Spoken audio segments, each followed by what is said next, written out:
Hey, handsome. Do you like the new look? 'Cause I do. But I also like watching people get murdered. So we're going to start off this new era of the show by looking at a really good movie and giving a bit of a hot take. Now, don't worry, my hot take isn't that Tremors is bad, actually. I think it's bloody fantastic. Pound for pound, it is probably the best creature feature you can watch right now. And hey, even some of the sequels were good. That's a neat trick. But tell me, when you were watching Bert blow that graboid away with an elephant gun, or Val and Earl leaping for their lives, did you ever stop and ask yourself, what does all this symbolize? No, probably not, and neither did I for years. 'Cause who's got time to worry about the subtext when the text is this awesome?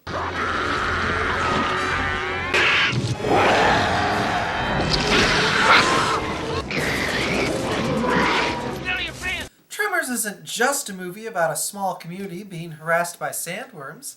It's also a movie about how much this town sucks and we'd like to leave right now, please. And it's kind of hilarious how blatant that is when you're actually looking for it. Val and Earl are the general handymen of Perfection Valley and take care of all the shit that no one else wants to do. Quite literally.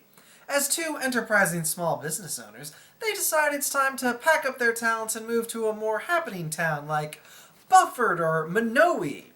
But as they are literally saying that nothing's going to stop them from leaving town, they see Edgar, who got chased up an electrical pole by some sandworms. Graboid! That's it, graboid! Sorry, graboids. And now they have to turn around and deal with his corpse. They try leaving town again, but then they bump into the head of old Fred, so now they have to turn around and report this death. And on their third trip out, they literally say, everyone we know between here and Bixby is dead, right before they run into the rock slide that's blocking the only road out of town. When you lay it out in order like that, it's pretty obvious that the graboids work as a metaphor for being trapped in a town with like 11 people in it.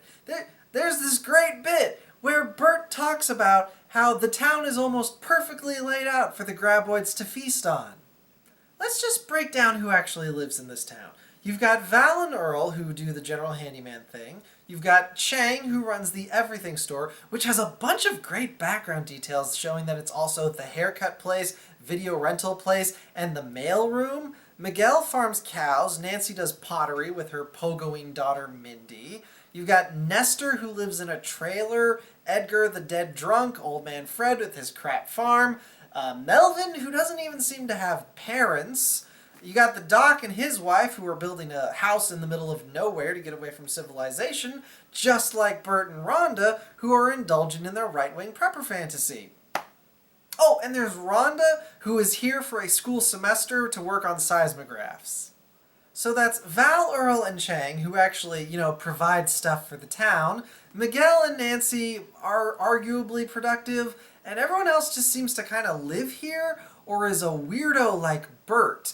This town already barely existed before the monsters ran through. In fact, getting overrun by rare and marketable monsters is probably the best thing to ever happen to this town. Which is basically the plot of the third movie. The one that introduced the flying monsters called Ass Blasters. And I could swing for the political fences with this small town suck hot take, but Tremors doesn't really have anything to say about food deserts or the infrastructure costs of supplying small towns in the middle of nowhere.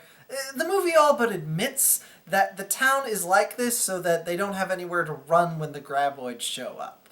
But that doesn't change the fact that the movie is about Val and Earl wanting to move out of this sucky small town, which makes Tremors another entry in an ongoing culture war.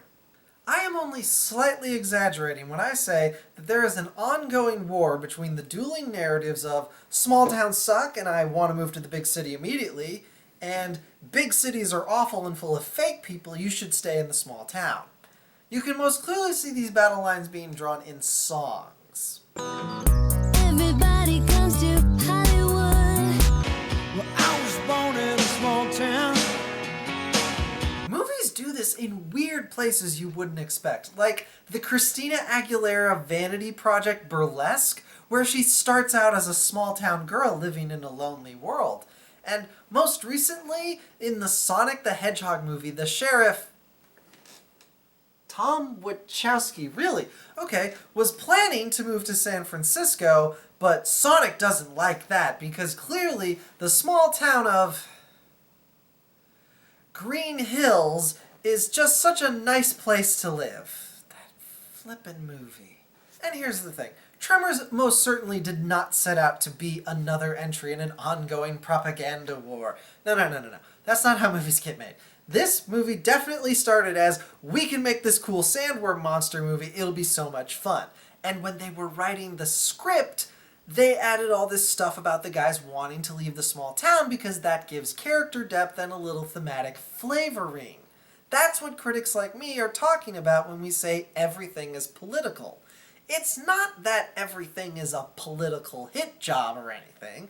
It's that any remotely competent story is gonna be about something, and that something can be read into. I could have just as easily said that Tremors is a movie about teamwork and coming together against adversity. 'Cause it is about that too. And that's a perfectly fine thing to build a movie around. It worked for the Avengers. But I couldn't really mine a whole episode out of teamwork makes the dream work. So to close this out, I'm just gonna gush about stuff I love in Tremors.